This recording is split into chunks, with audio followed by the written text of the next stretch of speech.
Tunga hugit akveni pivalle yullarinelo migapta uvanga uyaw perkani kalwa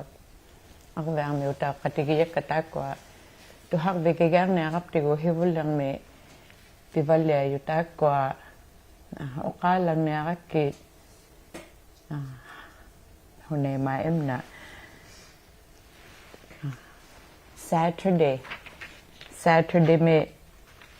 katititaw yukalaw mat hanate liya ko hiulaw tumi ang beni katititaw yukalaw mamay ko enjoy ang niya congratulations ang mataw katititaw yukak kanaruma mayo tamani May 16 mulakpat Kevin Kalwag ningaw tao mataw panya Kristo Kalwag ama Aaron Akirolik katititaw yung mga miyutaw tamani ang veni May 16 mulakpas ang malu ugag go naktaw tamani ang veni Peter Hubakyo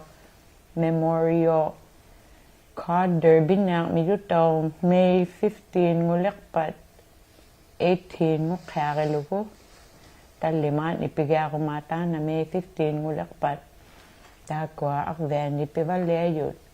takwa tao tuhak biginelak tabuli kanokle awlak palelak mga ta akbeni pulak vik kablo friendship center mi takwa pilariyut hivul lang mi apere kak lagi kinaw mga akpid ama nami pilarit ang mga akpid Hana magpauyo nga, inuk to agato, tay kanipula, kablo Friendship Center, PKFC, layo yabot. Kung nipilariyo nga, ang matitaka, wiga uban ni makaitik ko, ilangan ni ato ganito, titaka, kakto nga. Tampa ni akiw mabing mi, ila, pular bik kablo, ikolo, pular bik kablo, kut ni, hunalariyo takpe. Ukakatakak, tiyo yung nga. Community council coordinator lagaw yun. Ukaw herayo lo pigita makwa hunakaluy aw layok mga ta pilarayak ni. Hibul lang ukat nakakalag lang nga. Pilarigelo to nga pula wikut ni 2020 so 6 years. Tay kanipila kayo malaki mayo nga July ngokpad July nung 6 years ngutin niya to nga tay kani ukakatakak tiyo kitumianok upak taw yakangap ta ikadyo kaya toluta nunaling no takuyaw yung awla hok mayugot ikadyo kaya tasugit kikakto ilang nga to amma tamani kati makatigiya kata may yugata ataw herta sugo pinahwa ko hiyo iluani kati makatayo yugot kakitaw yakut hulari huwa kayak mga ta kati maloki kati matamayong may yugot ataw chikot Pilakiti tau takat tahun namanya yapalyaw kiti chilo tauwan ni pinahwa ko he ataw he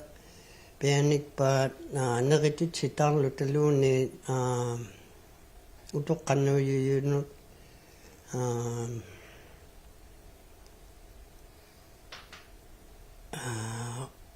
kau yihwa biyo may yugap ta hulakiti chihwa takayak mga tata ko katak kusugit ihumaleo atau ila ihumaleo ti ilai humatavut unai mau kwa ublok heutinot ti tarak palela suge ubani na pina tu he atau chike ubani pina tu he atau chikuten ai lo tau ta yugut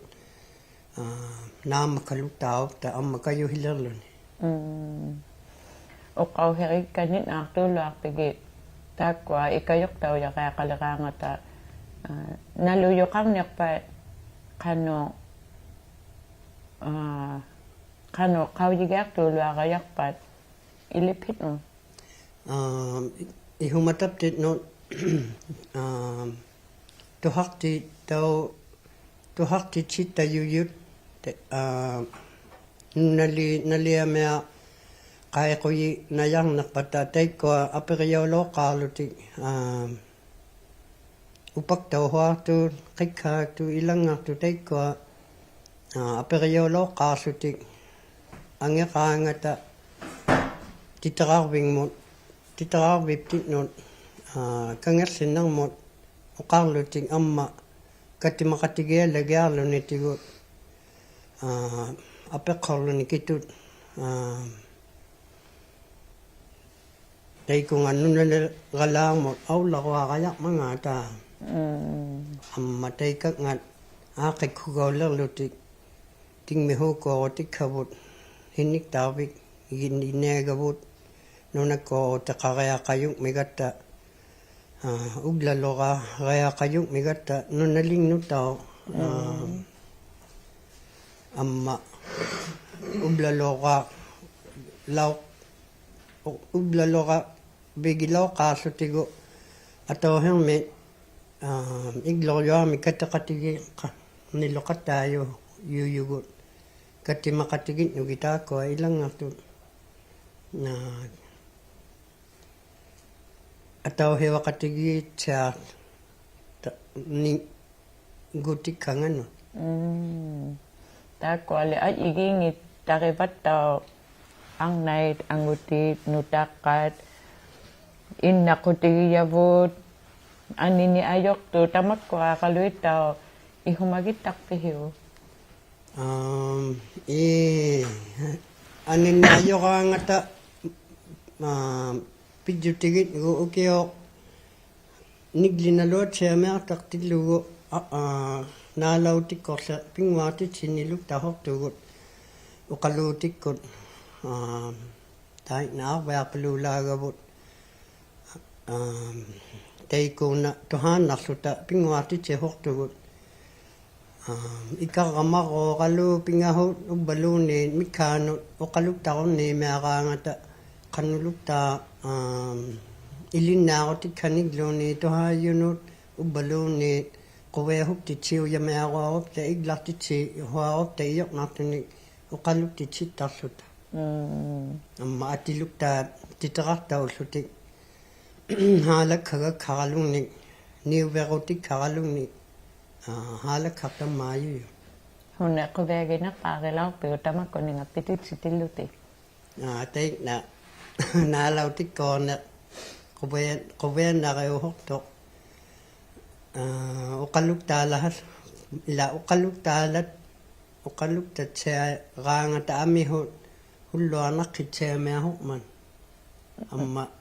iliti begin na che me ma tu ha ga ya me asubi ema takwa le ay igingit mikmata awyek kut ukyuk kut takwa le kanong le awlati chiyo vehe Kowegi yu luarogi ya mikni aki kuini lumeyo yugo amma aperigupta ihumatapti no angekpat kayo hilo ni tayna ihumalari himayabot uktu tigi ngalugo tamanit natuwang me aw lahak ti chiluta aw yakuluni nalwati chiluta nalwati chitak kimalak tigumako yasluta ukiyunot atugong imeaslo ning kitumelu kinamecha nalwa goakto pitihukkabu amma iqaloqato halakak ti hugabut angin ningit ni ujing imeasu tatay ko kaya katut hibuliw no ni second te atug lea pingayuat halakak palea ho tu tamanili quvehung nami pingwaqtit shagaluyuk mata Canada Day Nunavut Day tamakwa tawa ato pihiu ilan ni kot quvehung nami pingwatit silok himagaptat kataw himagapta pinahwa ko hiluk tayo KIA kot aperin na mata pulawi kot pingwatit siyulo mga ta tayo na awlayilo ga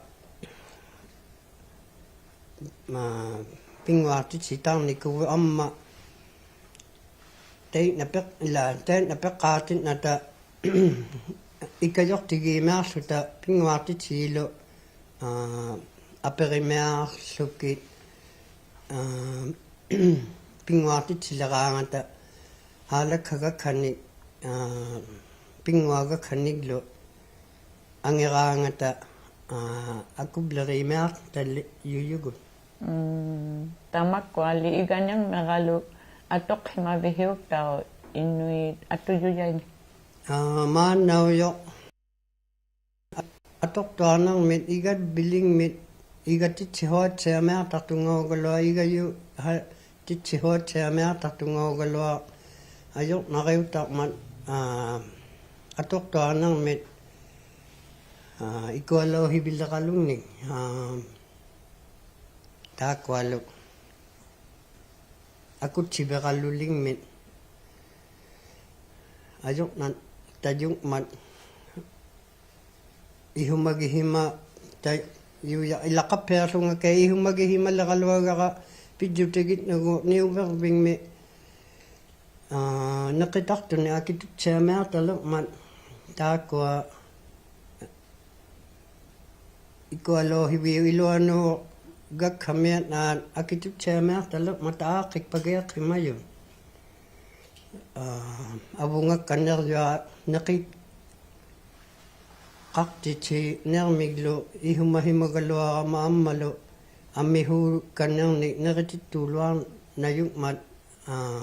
nang miniiga yun apek hungite naktam ni okawhik hakang ni ako pipilirayak pi mikano ilan ni kuwena tsemelok pagsuni amma ilan ni ko ako na tsemelok tayuyok kihiya ilin na titaw himat tsemelok ta ikayong ni kat tsemelok tutakwa ilin na kaya tang ni kuwut ikayu tilit tsemelok tini kakitap tini humap tini mamihay nang mik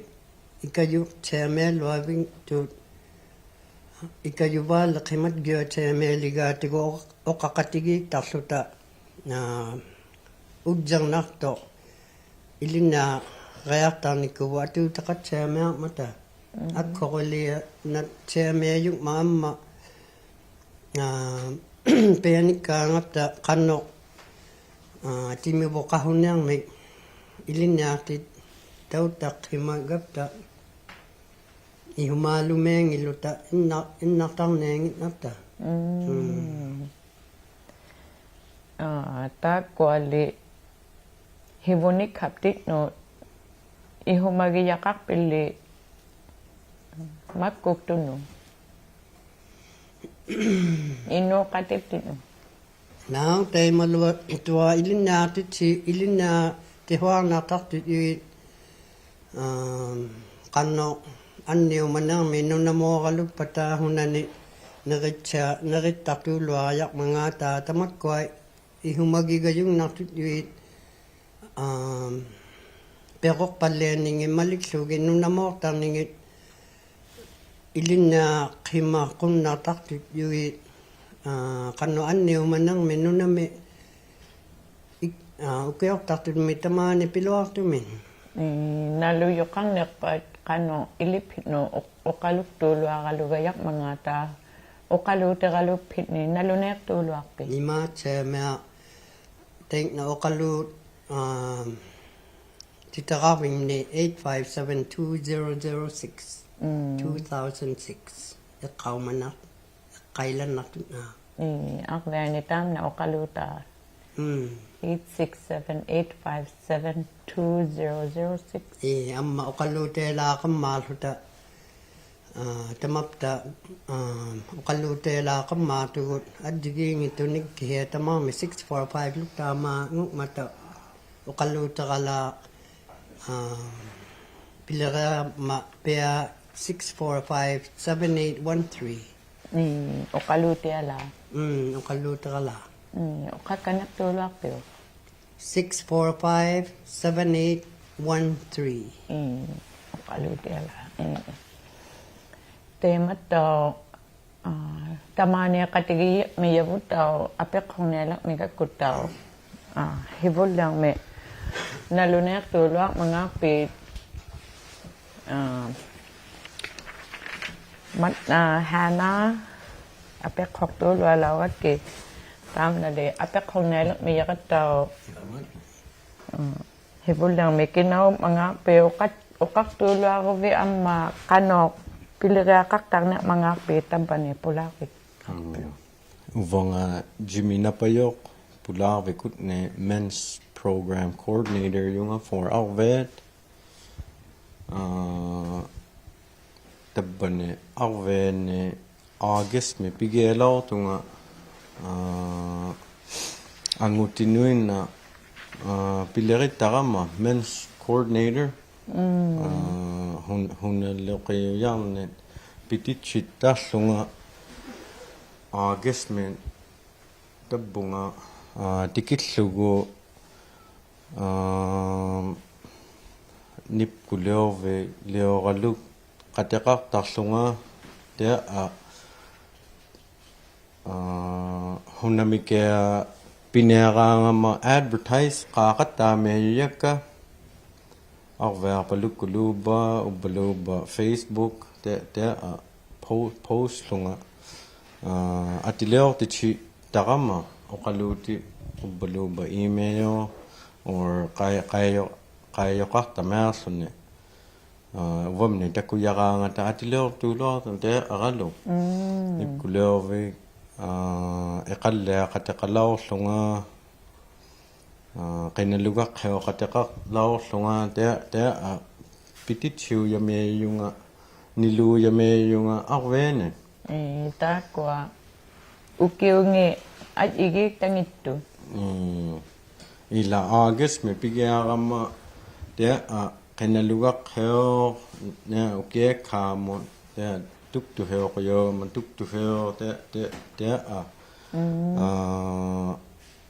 te modoa outlook hemakata lawa mahuti chini ayula ma October men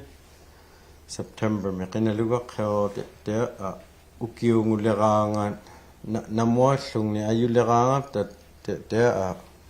January ko nigli na loto aranga te kane atuin na niluyu yakata na Mikila Center angutini katekak te nere katekak every month. Takitaman. Takitaman. Twice a month nguna nilu ubaluba ayok apat once a month ngulun. Katikatigigangad ni kanokalo hulirit takpi. Dan na pigya tilok himayavot ilate ko ihumatakka ihumaliyo tokak himaya dan na anguti te okal logika nerekatigi luta te okal logika anguti nipay gulang mata baluba takuhahui tu mata ilagalui ni baluba ilan na lui te anguti te katekak tamea sunga piniluk takuyaw lao tunga Tamoya kagalui temo taksu. Coffee tamoyak amma tuktu te kainaluga khaw ni kuptini makta kakata law panasune amma nungu palela matata ko makai ni kokput awami utigut ape khotarlunga hunaralungni pigua mangata te aiver igunar me pigua mata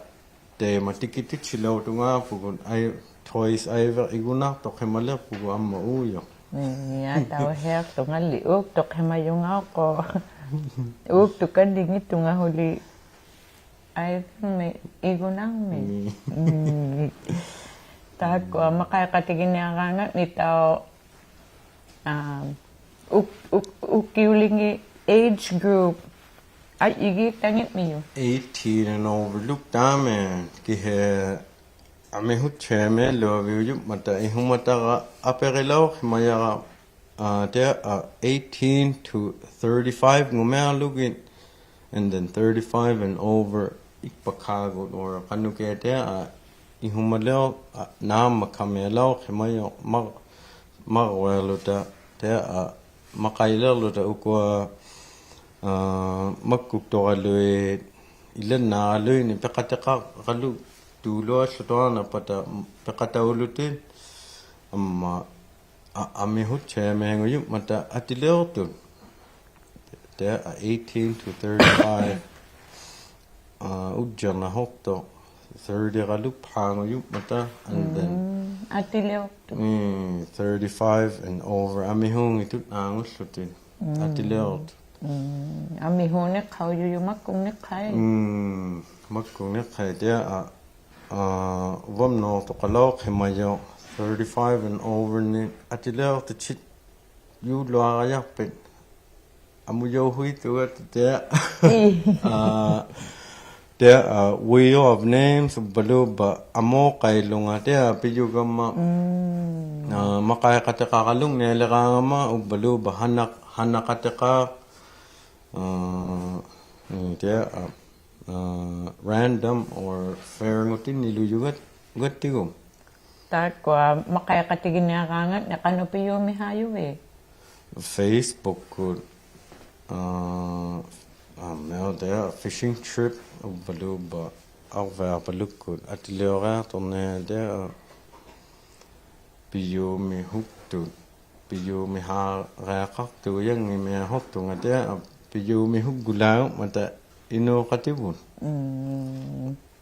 ta kwa kawi maya vutau makain nang may tamat kwa kalui ameka katigilugit makkuk to kaluptit no hunami ukawagayakpi makain nang may or tiya kalup ino katakatsa nang may ta kwa ihumagi na yuyavun makayakalo nearangap ta kamuti hungi chagalo mga ta kawihat cha maskido atong na kanui ngi cha mga kawihat amma qulla ta ko atong ne kawihat cha qalugit amma pak na ilarluta kamuti mu hilak to galule halu ti kawihani pat au la cha meapat ima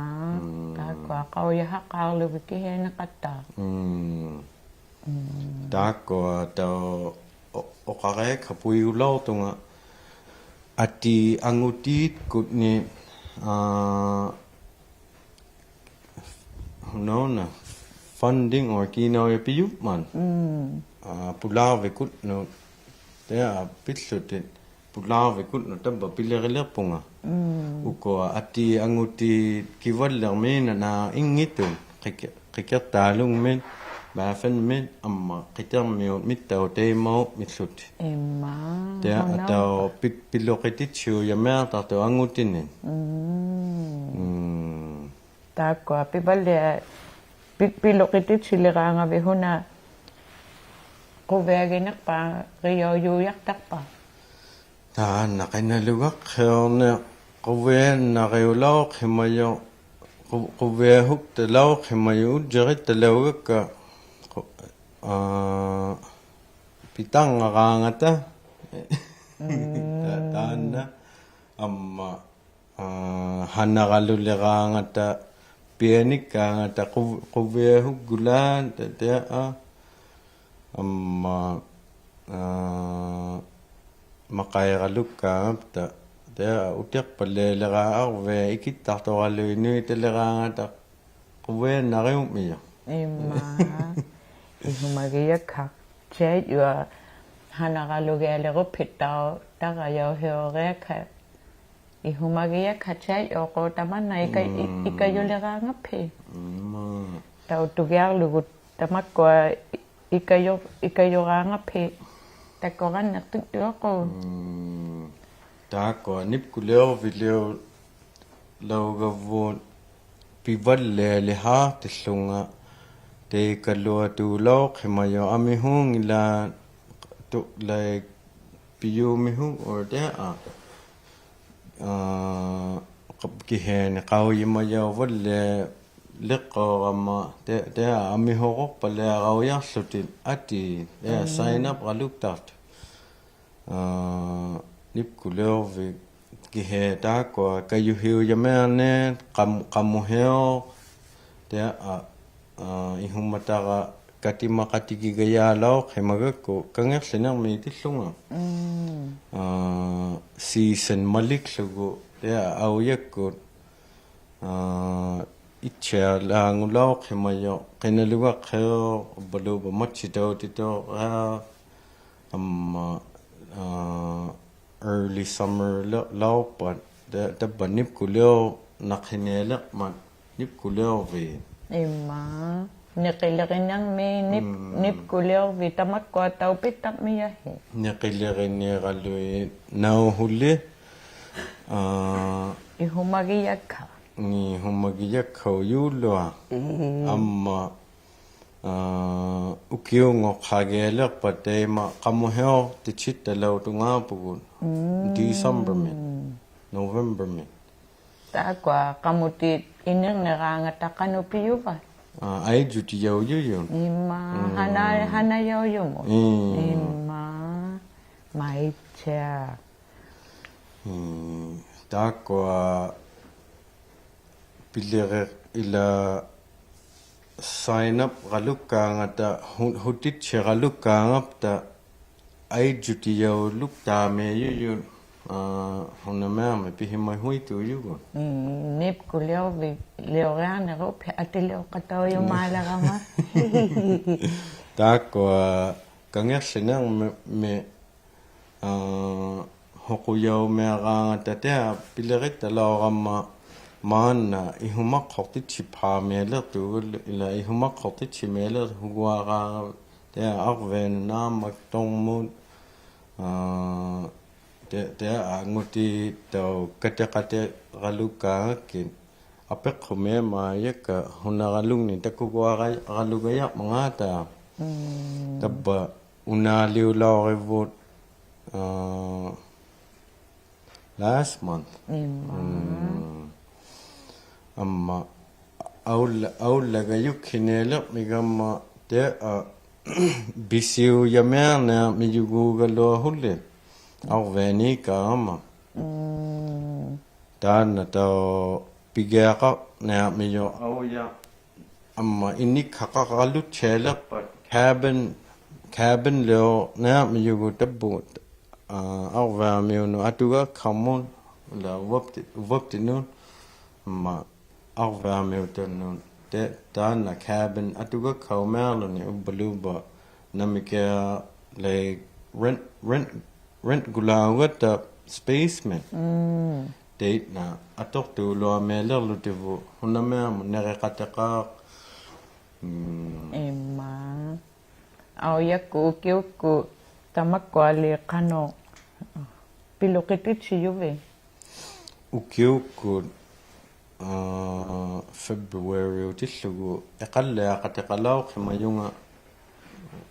welkofanen tamaunga naaqunguutilingmun tea kateqateqaaq amma herluami hanaluqi talluta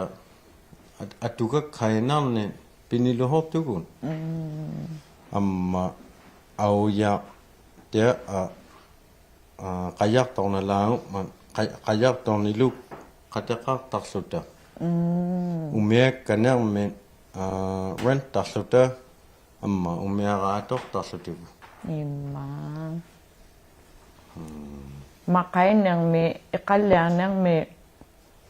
quviagiyaqaggulaangupattaa koamakkuktuut angutiinilaikajoqtaqa ilaa pilere ikajoqaluktaqlugiul ihumagiliarittaqatni niglina tujuulauqimommat taakkua kituluktaanao uunartornean oraaqaqaralungimmata taa naamagi partuuyamaarpaagu ilangi pikkani atumearlugin appaluupa sleeping bag ja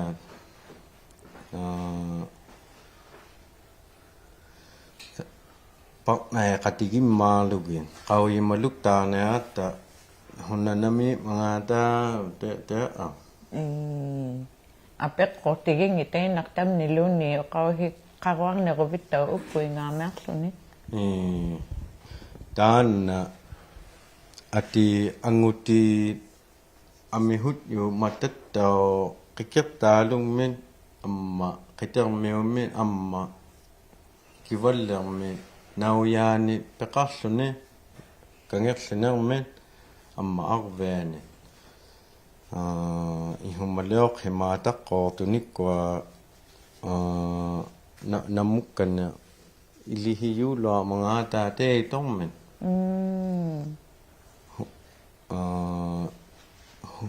hoqalungniaraangata qauyimatitsu yameeyup mata eqallaaqateqaq nearneraqamma tea atau pinayaqapta teema eqallaaqatauqalulautungaaq tea iglulingmi utartau teema aiveq heoqaluhortor tea huleratitsi umiangaleo amma ihumatara aperilaurakku taana tau ihumagillugu tuvaarneelerman matchitautilli niuvingiluta hannaqalluk tea apeqqortoqalauma arvaamiutarmin hannaqa hunoona meqqo matchitautini tea hannatitsiluta amma matchitautilliuganikpata umiangaliulerlut tea pititsigeemi yugun kihe qangagulluaviunea mangaamaana qauinnangittu hulle pulaavingmi maana pilleringinnatta till 31 May 31 noqqangavihi noqqangagayaalun aanaatugut amma June naatoapa ahu June meqallu keaqallu pititsige romaatugun atiliuqaluguaqaaqpata qano pinayaqpa take Facebook min advertisement lago ads hunalukta information takeane atalluni amma cell phone number takeane atalluni my cell phone ulluni hana cell phone qamman 645 mitena taw 645 ulluni my cell phone message baluba Facebook tea message taw me hollunga atiliuqaaqaluktun tea atau pimeaqtuuluaqtau ayoq nanginne qaw ngaila tea uvamnu one cell phone me pihimalluni tu ngugangata hungi meatu vela ke he takugayuinge khateina takuttatu vela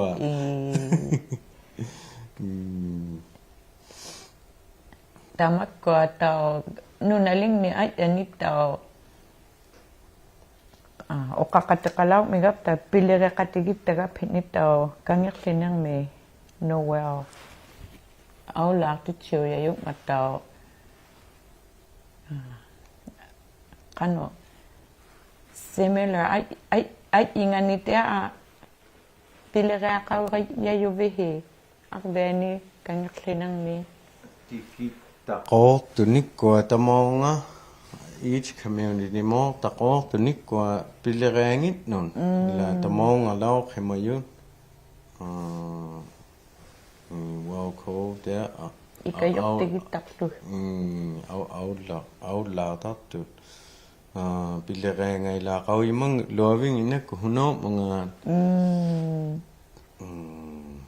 takwa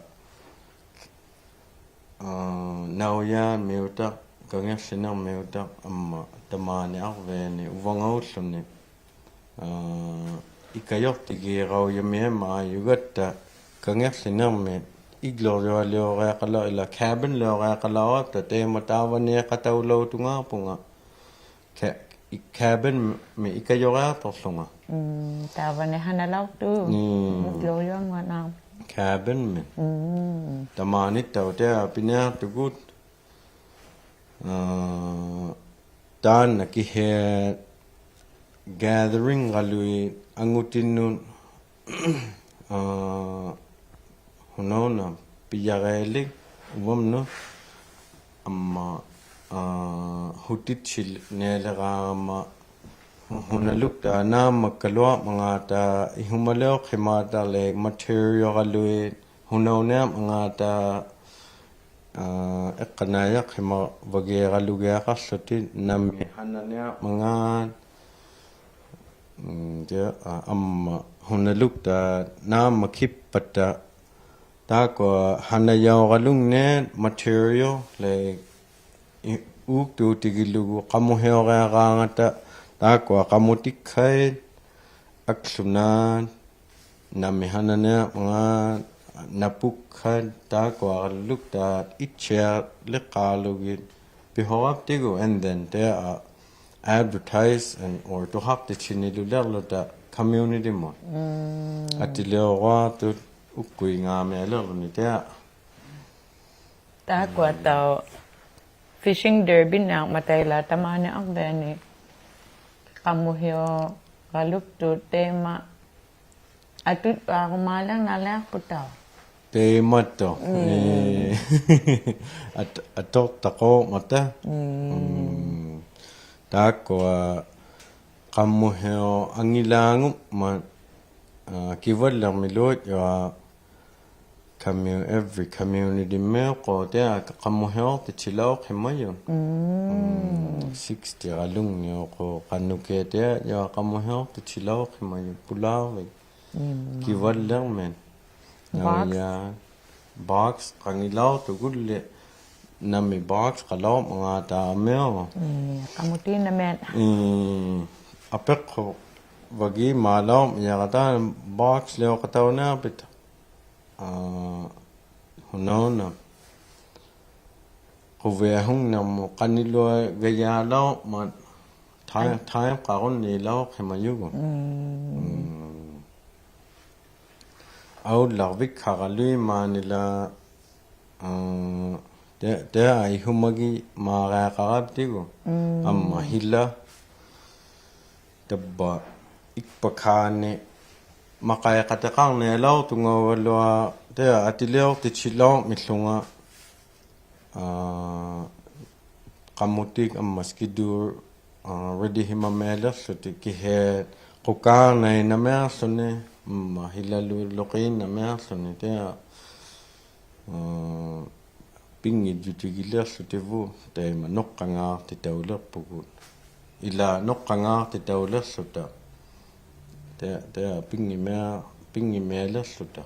kapene makaya katakayo ve kano atilio yuvan at yingi miyodan aqalla qatiqalaw khimagama kiu kana 9 ngulaw khimayun skido tikannamne arve luane amma kamutili lingi box lingi der rent sota ami hu ne khai malik tu lona mata der ni der maqailaw khimayun hunay ma second question aperinelaq tungataqqa maqaikkaangata auyakkuut oqalauravit qinalugaq heoraluyuk mata taakkuan neqiralueqanuupit taqpihiu teikwa community mu arvaapalugu paluupasiibiikkut aiqlartitsi ja pilau hemop mata kihe teikwa naama park tuuyartorni for taakwa gathering qaleraangama pihimanilulao himayunga te ihumahimatta maaqaaqaratta for atuga kannen gathering qalungno apeqqutigik ngitamnittau oqauhik haqanneruvi ukkuingaamiamaarlut ikulu taanna ihumataqput nutaama ngupmat katimma qatigilluaving neelihaagaqa qanorli ihumagip mangaagu taanna upengaayulaqman noqqangaarapta amma June min te kangerlinarma aullariaqalerluta uterutta 3 weeks qalloqarluta programming muta ta hutitcheralu matchitauti nihanna umeanga June nungualla meamaarnea illuni amma cabin leoreaqarluta hulli ta bisiuyameerneaqortukut auya amma upenga cabin leorealerup ja atiliureartunu qanu namu atiliurearpat atilio galungmu taana atalangeqorto hanaunea mataana no atuga kapitnu atuga kaptitnu ma taakwa kihe himayu taavane igarallu balu banip kuleo te hutitcheralungiana pata tours galui taavane naarluti siikaaniluani qanuke ihumahimata miyulo taana ikayuleraangavit qanu titerarvipitnu oqalugluti piyullui aperiguanguaqayanniquma tuhalaurama uvani hananiaq matango uvanigo eqalliarniaq matago qanu atiliorayarpaq either cell phone mon taken advertisement atayo 645-1215 noqorinna 1215 my cell phone then a message to malni atiliohortut bluban arveiloni takuyo merama atilio toqtawi titeraqataulu office number oqalauq maruhana 867-857-2006 2006 te kunga niluma hoptonga every week tako harlugu hana titeraqpian ukkuingaamiamaarlunillu taavauvuteeruarneruvi ilagiyanni qawimailuk ta phameeka halorpaka nanoqatuhaaqormat hainan ma ihedana pilereaqa quweegit chemeegara maqaeqatiqa hannaqatiqa baluba teekane anguti katiqatigi ya quweegit chemeegara pilerit tuyarnangimeertorluuni ilaaniku ma maitsa ikayortaqaviquveegivagiarviarmiutani pivaaliqtitsitaqapitao qubbartiqparpik nalunariuyuk maqanoqalu hulerigaakaq matnaaleqpagi matnaugappe te apeqqorualaura pewumni horraluyuk mangaama mat nalak pugut au tuk tulu alaw kape ak veni pe valya yun itaw tulak tugut uvanga uyaw pek kani kalot